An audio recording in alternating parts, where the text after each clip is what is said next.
I turned 30 last month. No calls, no texts, not even a lousy Facebook post from my family. Not that I expected balloons, or a cake, or anything. I haven't had that since I was maybe 14, but when you hit the big 3-0, you kinda expect at least one person who shares your DNA to say something. Anything. Instead, the only thing I got was a tagged Instagram photo of my brother popping champagne in a suit that didn't fit him right, surrounded by my parents, our cousins, and even my aunt who never shows up unless someone's dying. The caption? "So proud of you, Darren. Our future executive." It wasn't even his post. It was Mom's.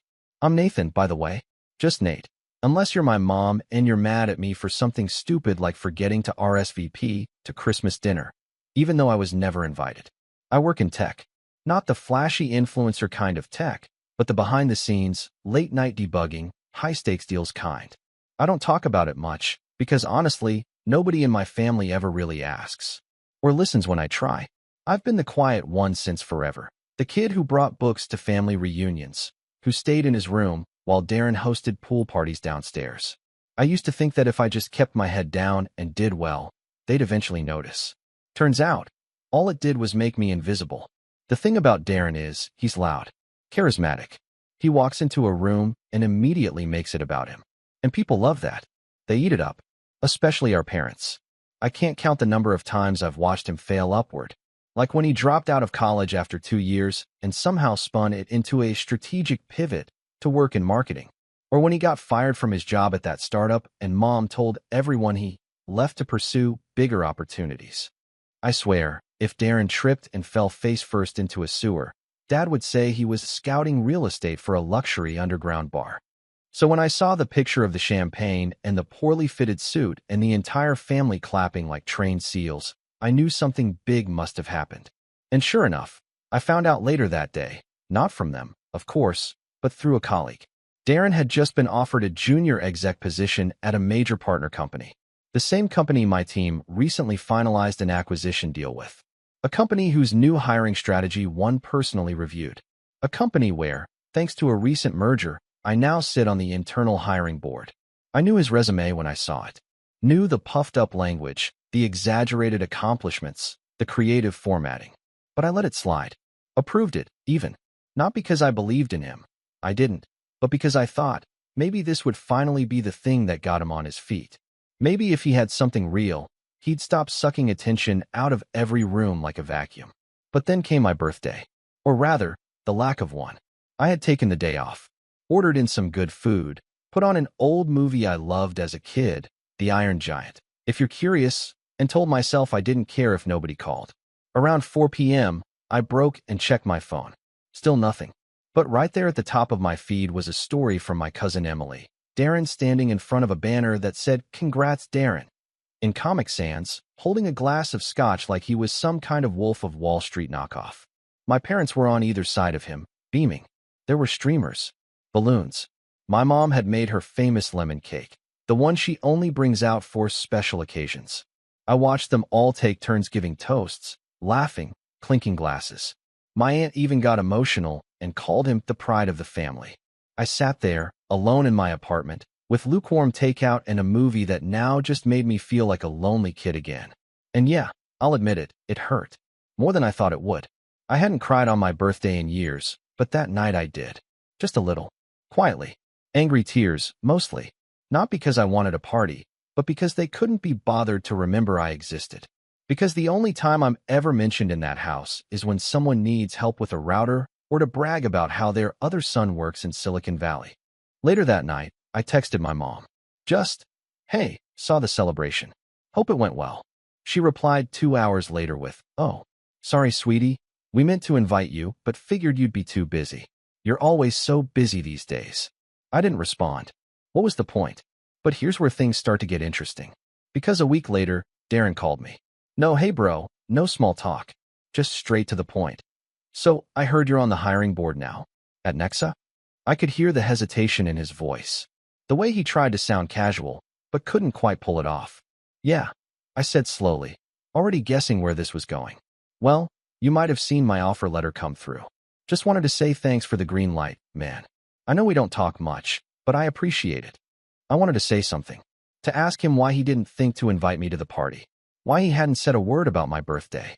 But I bit my tongue. Sure, I said. Congrats. He laughed. Yeah, it's kind of a big deal. I mean, not everyone gets that kind of offer. Maybe if you were more successful, the family would have shown up for you too. I don't know what he expected me to do. Laugh with him. Be grateful that he called me at all. What he didn't know, what nobody knew, was that the offer hadn't been finalized yet. There were still 2 sign-offs required. One from HR, and one from me. And after that comment, I just sat there for a moment, holding the phone, staring at the wall as his words repeated in my head. More successful. The irony of it made my stomach twist. He had no idea who signed his offer. No idea I could still pull it. No idea that the next time he walked into that office with his overpriced cologne and his LinkedIn buzzwords, there'd be no desk waiting for him. But I didn't say anything. Not yet. I just smiled and said, "Good luck, Darren." And then I started making a few quiet calls. The thing about silent resentment is that it builds slowly, like sediment at the bottom of a river. You don't always notice it until the water turns murky. That call with Darren, that was the first ripple. After that, it was like everything I'd ever brushed off. Every slight, every backhanded compliment, every time I was made to feel like a footnote in my own family, started rising to the surface. I didn't pull the offer. Not immediately. I told myself I needed time to think, to be sure I wasn't just acting out of pettiness. But the truth? I wanted to see if anyone else would say something. If my mom would realize they'd missed my birthday and call to apologize. If Darren would text a sheepish "my bad" and try to pass it off as a joke gone wrong.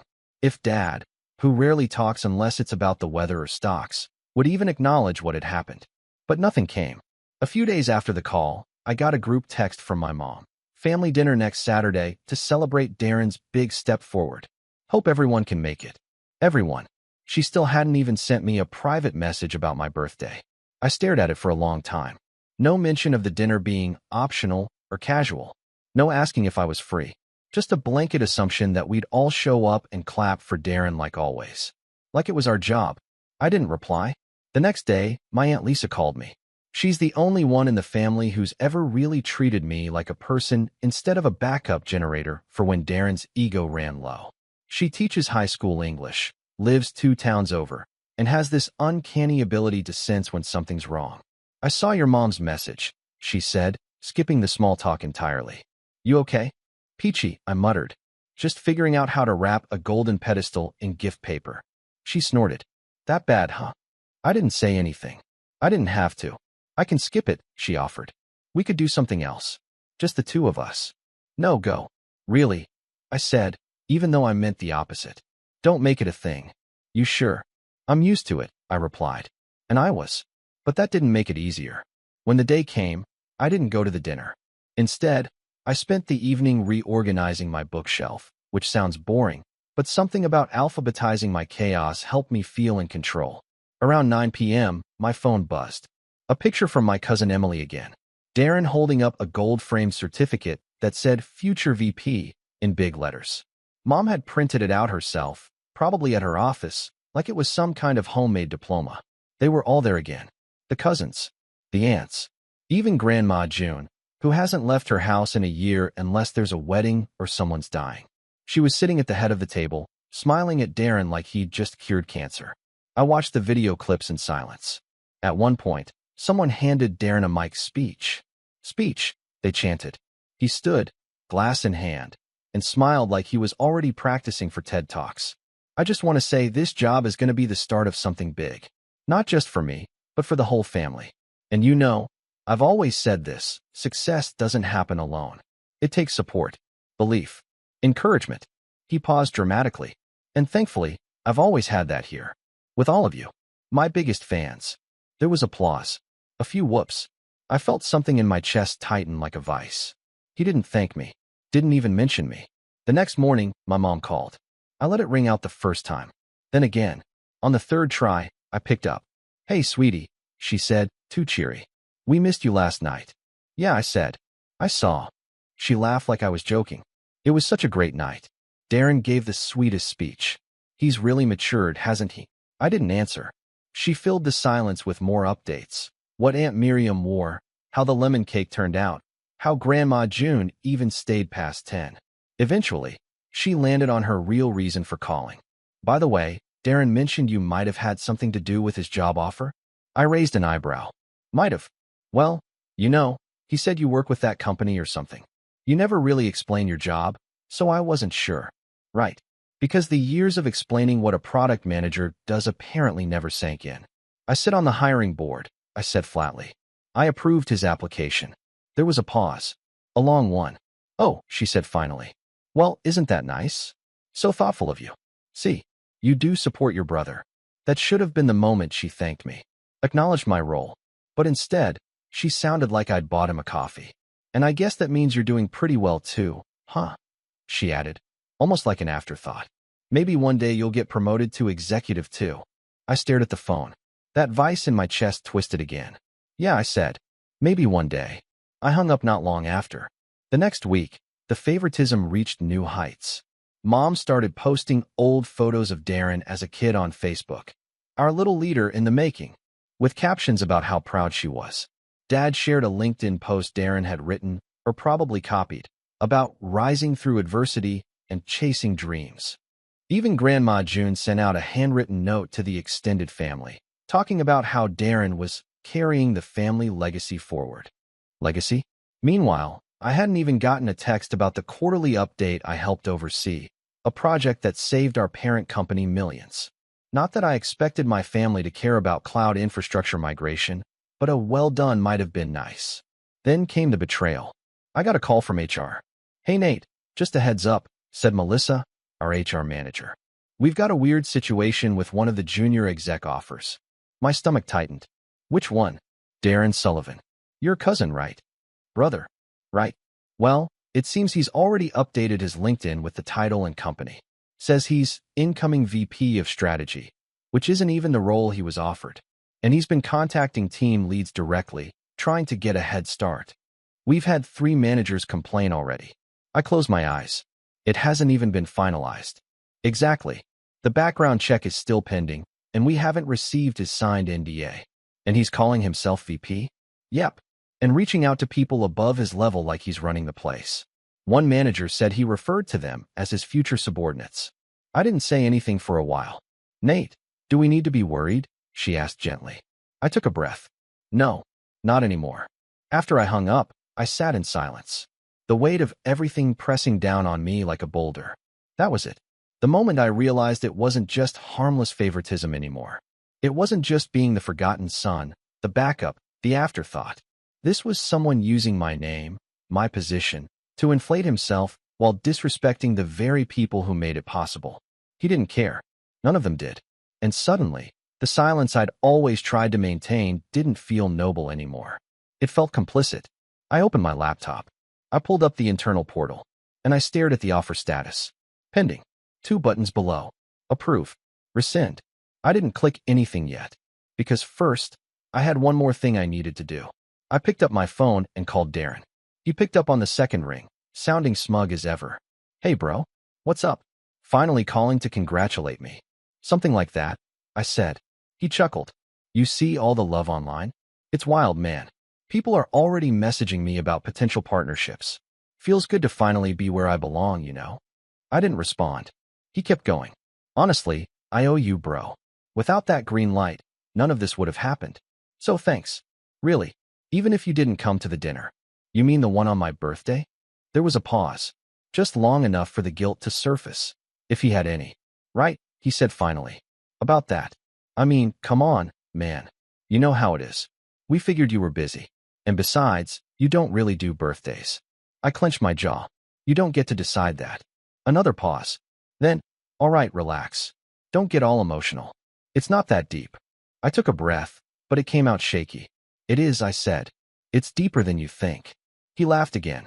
Well, you're the successful one, right? All big and mysterious in tech. Guess this is what it takes for people to finally look at me the way they look at you. And there it was. The truth, finally peeking through the cracks. I ended the call with just one word. Goodbye. And then I hovered over the button. Not the final one. Not yet. Because this wasn't just about pulling a job offer. This was about something deeper. Something they'd never see coming. Something I'd been quietly planning since the first time I realized I wasn't invisible, just underestimated. And when I finally clicked, it wouldn't be just Darren who felt it. It would be the whole family. But first, I had one more card to play. One more quiet move before the real revenge began. One they'd never expect. Not from the quiet son, the backup, the ghost in the corner of the photo frame. I smiled and began to write the email. The thing about hitting rock bottom is that nobody ever tells you how quiet it is. There's no dramatic music, no slow-motion montage of you staring out a rainy window with a glass of whiskey in your hand. No cathartic scream in the woods. Just silence. And the low hum of your refrigerator at 3 a.m. as you sit alone on your kitchen floor, trying to piece together how a birthday, your birthday, turned into a breaking point for everything. I didn't send the email that night. I wrote it, edited it, rewrote it 5 times. But I didn't send it. Instead, I did something I hadn't done in years. I took a walk. It was just past midnight, and the streets were mostly empty. A few cars rolled by. Somewhere in the distance, someone was playing old R&B too loud through half-blown speakers. I pulled my jacket tighter and walked without a destination. I needed to get out of that apartment. Out of my head. I passed a small coffee shop, closed, but the lights inside were on. Probably cleaning staff. The sign said, "Open Mic Thursdays." I smiled a little. Once upon a time, I used to write poetry. Back in college. Bad poetry mostly. The kind you only admit to when you're a bottle of wine deep and someone pulls out an acoustic guitar. But still, it was a part of me. A part I'd buried under meetings, deadlines, and a carefully curated professional life. I kept walking. Eventually, I ended up at a park bench by the lake. Sat there until my fingers went numb. I must have looked pathetic, grown man in a dress shirt and coat, staring at water like it had answers.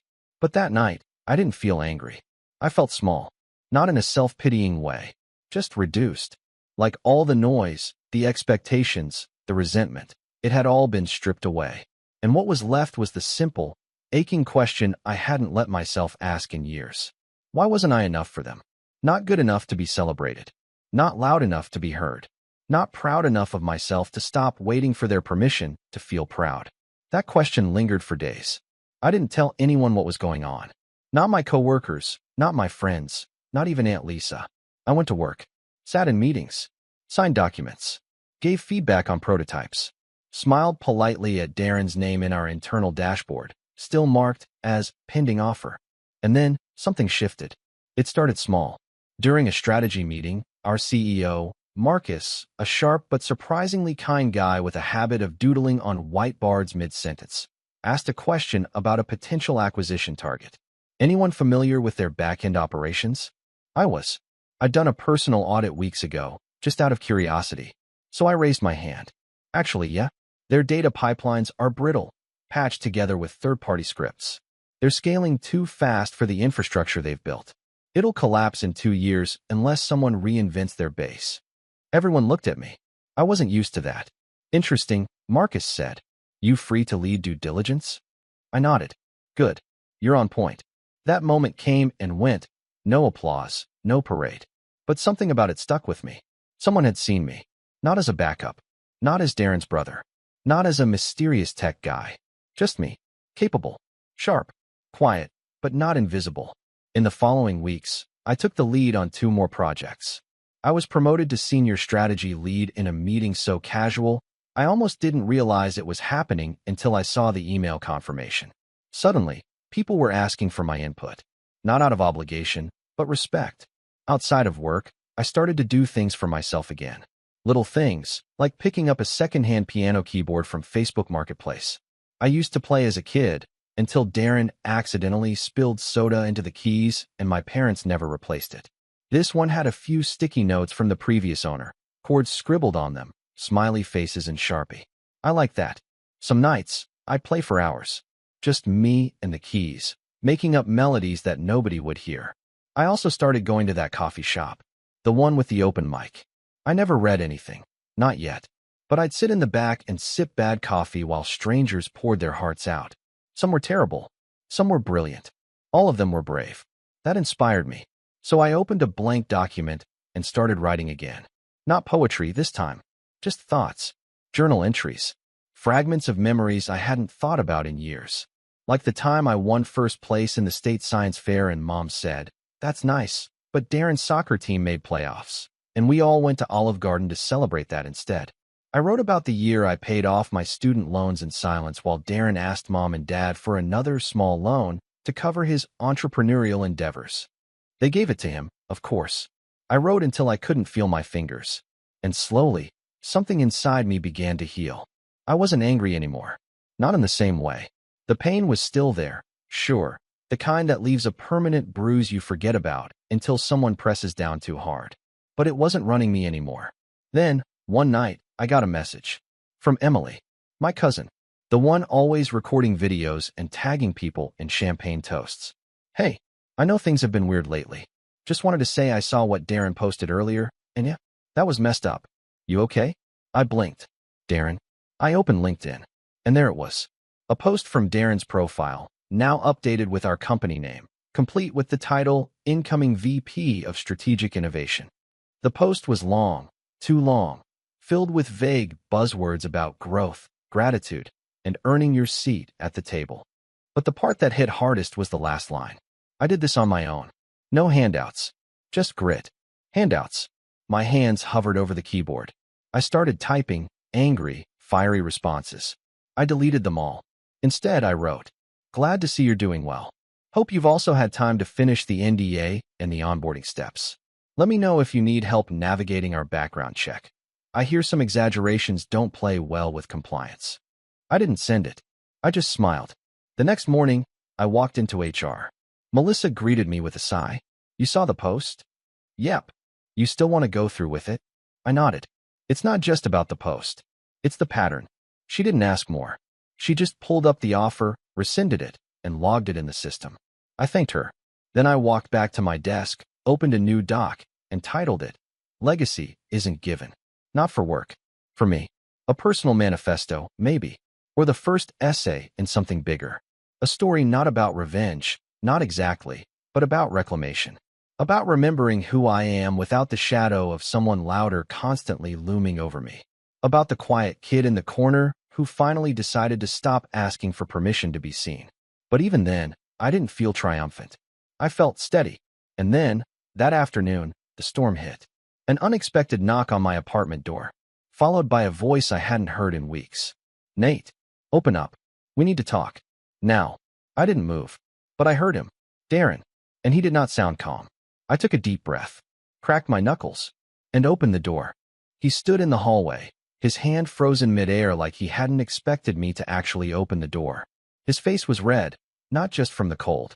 There was a crease between his eyebrows I hadn't seen since he got caught using my homework in high school. That same dumb, panicked look. Nate, he said, voice low but tense, what the did you do? I leaned against the doorframe and didn't answer. Just studied him. Same overpriced haircut. Same cologne trying to mask the sourness of desperation. The illusion of control clinging to him like a cheap suit 2 sizes too tight. He glanced down the hallway, then stepped in without being invited. You rescinded my offer. It wasn't a question. I shut the door behind him. Slowly. And you came here because I need you to fix it, he snapped. Then, catching himself, he added, look, I don't know what the issue is, but this isn't just some entry-level job, man. This was a career move. You don't get to just yank that away. I raised an eyebrow. I don't. No, he snapped. You don't. He said it like it was obvious. Like I was the one breaking the rules. Okay, I said calmly. Let's go over a few things then. You lied about your job title online before the position was confirmed. You exaggerated your credentials. You bypassed protocol and started contacting senior staff like you were their superior. You violated onboarding policies and exposed the company to compliance risks. And you did it all with the arrogance of someone who genuinely thought they were untouchable. His mouth opened, but no sound came out. You embarrassed me, I added, voice flat. At work. With my team. And then you doubled down and acted like I owed you.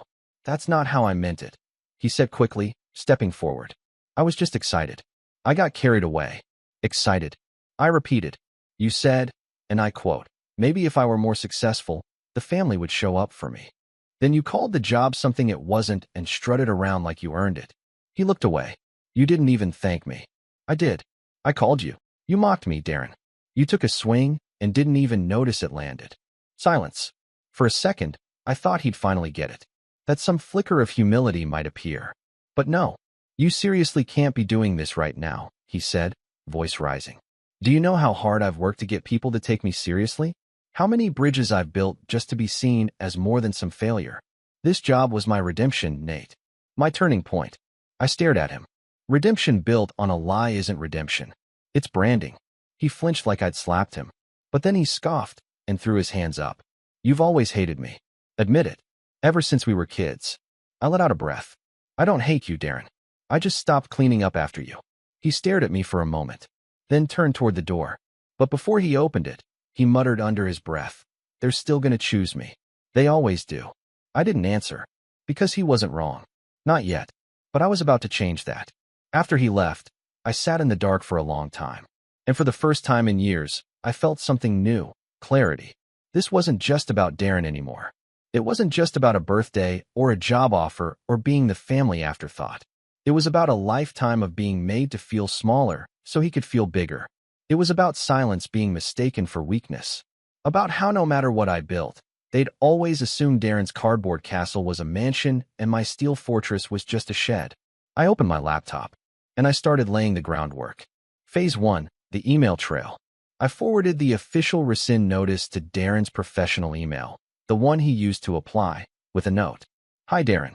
As per the final review from HR and legal, the offer has been formally rescinded due to non-compliance and premature public disclosures. Best of luck in your future endeavors. Nate. Polite. Professional. Cold. But that wasn't the important part. The important part was that I BCC'd my parents. I wanted them to see it. To know exactly what happened and how. No room for Darren to spin a sob story about evil corporate backstabbing. Just the facts. Phase 2, the files. I collected screenshots, LinkedIn posts, text messages, emails where Darren had overstepped his bounds and bragged about titles he didn't hold. Internal complaints from team leads. Notes from HR. All neatly organized into a folder labeled Integrity Review. I didn't plan to leak it, but I wanted it ready, just in case. Phase 3, the talk. I called Aunt Lisa. She answered on the first ring. I was wondering when you'd reach out. You heard? Darren's been texting everyone like a man on fire. Says you ruined his life. Did I? He didn't say what he did. Just that you were jealous. I laughed bitterly. Right. Lisa paused. You want to come over this weekend? I made that lasagna you like. And I think it's time we talked about the family. So I did. It was the first family visit in months that didn't end with me feeling invisible. Lisa told me stories I didn't know. About the way Mom always talked about me like an asterisk, even when I won awards or made Dean's List. About how Darren had always played the victim, and how the rest of the family just let him. They're not evil, she said. But they're lazy. Emotionally lazy. And you were easy to ignore because you didn't scream. I nodded. I'm done being quiet, I said. Phase 4, the setup. Now that I had the truth, the proof, and the perspective, all I needed was an opportunity. It came in the form of an invitation. From my mother. A group email titled, Family Brunch, Let's Talk Speech Balloon. The body read, Hi everyone. There's been a bit of tension lately, and I think it's time we cleared the air. Let's meet this Sunday for brunch at our place. Just as family. No drama, no yelling, just honest conversation. Looking forward to seeing everyone. Love. Mom. No mention of Darren. No mention of the offer. But I knew what it was. An ambush. Or a plea. Either way, it was perfect. I RSVP'd. I'll be there. And then I went shopping. Not for clothes. For documents. I had an old manila folder in my desk. Hadn't touched it in years. Inside were printed versions of my college scholarships, award letters, performance reviews, promotion memos. Proof of everything I'd ever done while the family was busy clapping for Darren's participation trophies. I added the screenshots, too. Printed them all. Stapled them neatly. Slid them into the folder. Then I printed one more page. A short letter. Just a few paragraphs.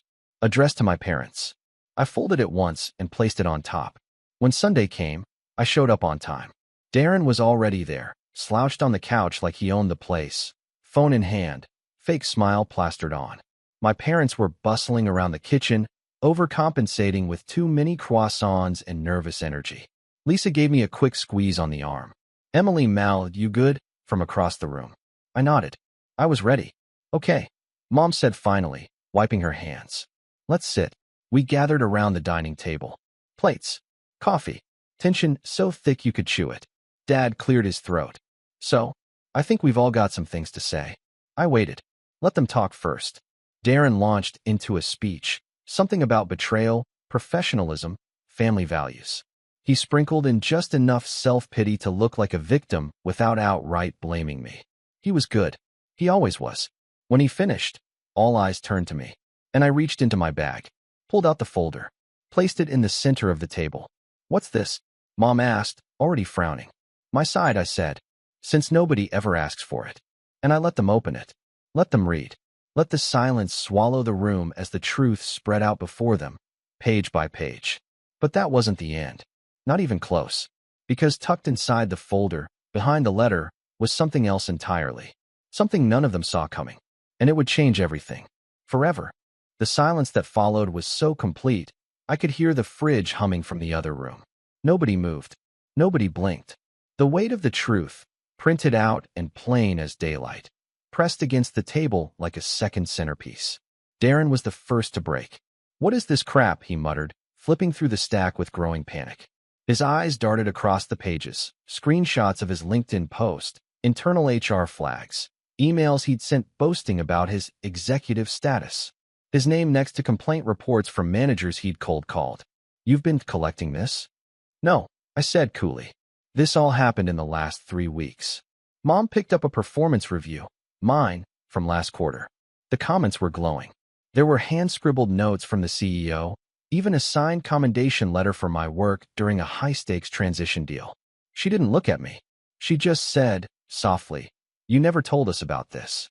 I didn't respond, because that was the point. For 30 years, I'd waited to be asked. Now they could read it in silence. Darren shoved the folder aside and stood up. "So what, Nate? You wanted to humiliate me? You're that jealous." I looked at him calmly. "I didn't bring this to humiliate you. I brought it to end the story you keep rewriting." He scoffed. "Please. You just want to prove you're better." "No," I said. "I already know I am." That line made him freeze. For once, there was no smirk. Just that quiet, stunned fury that shows up when someone's carefully constructed version of themselves starts to crack. My father cleared his throat. "I think this is getting a little." "No," I interrupted. "You're going to sit there and listen." For once. He stopped mid-breath. That alone felt like a miracle. I reached into the folder one last time and pulled out the letter I'd written. I unfolded it slowly, the way people do in courtrooms or movies. But this wasn't for drama. It was for me. I read it aloud, not because I needed to, but because I wanted them to hear every word. To Mom and Dad, this isn't a rant. This isn't revenge. This is a resignation. For years, I've worked hard, stayed quiet, and told myself that if I was just a little more successful, a little more patient, a little more perfect, you'd see me. You'd be proud of me. You'd celebrate me the way you do, Darren. But that moment never came. I've come to accept something. It's not that you don't love me. It's that you don't value me in the way I need to be valued. And that's okay. I can't control that. But I can control what I allow to continue. I'm stepping back. I'm done playing second to someone who hasn't earned first. I'm done shrinking to make space for someone louder. I'm done hoping for applause from people who didn't notice I was performing. I'm not cutting you off, but I'm cutting off the version of me who kept waiting for your approval. He's gone, and I like who's replacing him. Nate. When I finished, I folded it again and placed it in front of them. The silence that followed wasn't angry. It wasn't cold. It was stunned. Hollow. The sound of a house of cards collapsing in slow motion. Mom wiped her cheek. I wasn't sure if it was a tear or just nervous habit. Dad looked down at the table like it might explain something he missed 20 years ago. But Darren did what Darren always did. He lashed out. "This is pathetic," he muttered. "You think this makes you look strong? You just burned your own family down over a job." I looked at him. Really looked at him. "Do you know what the difference is between us?" I asked, voice low. He blinked. "What?" "I build things quietly. You take credit loudly. I fix what you break. You brag about holding the pieces. And when people finally see the difference, you call it jealousy." He opened his mouth. "Don't," I said. "You had your turn. Now it's mine." And then I dropped the final piece. "By the way," I added, "you didn't just lose the offer. You've been flagged." His face drained. "What?" "The hiring board marked your file. Not just for exaggeration, but for ethical red flags. You'll have a hard time applying anywhere that shares our background portal." "You're lying." I shrugged. "Email them." He turned to our parents. Are you seriously going to let him ruin my life? My mom looked at him, really looked, and for once, I saw it click. You ruined your own offer, Darren, she said quietly. Nate just stopped protecting you. That shut him up. He stormed out a minute later, slamming the door behind him. Nobody followed. I didn't stay much longer, just long enough to say goodbye to Aunt Lisa, who squeezed my hand under the table and whispered, that was overdue. And as I walked out, I left the folder behind. Let them sit with it. Let them finally read the story they'd ignored for 30 years. In the weeks that followed, things changed. Darren tried to spin the fallout into a redemption arc, again. Claimed he was starting fresh, building his own path, and rejecting corporate corruption. But it didn't land. Word got out. He burned bridges he didn't even know existed. One by one, opportunities closed like doors in a storm. My parents tried to reconnect. They called, sent texts. Just checking in, they'd write. Hope you're doing well. Sometimes I replied. Usually I didn't. Not out of spite. Out of peace. Because I wasn't chasing their attention anymore. I was free of it. Work took off. I was promoted again 6 months later. Led 2 major integrations. Got a bonus that let me buy a lakeside cabin I'd been eyeing for years. A quiet retreat, just for me. I started writing again. Real writing.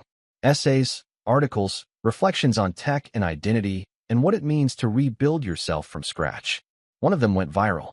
A few platforms reached out. I started thinking maybe, just maybe, I'd publish something for real. A year later, I hosted a birthday party at the cabin. Small, close friends. Aunt Lisa, Emily, a few people from work. We had wine, homemade pizza, and a dumb trivia contest that got way too competitive. Someone asked, what was the best decision you made in your 30s? I smiled, and I said, choosing myself. They didn't get it, but I did, and that was enough.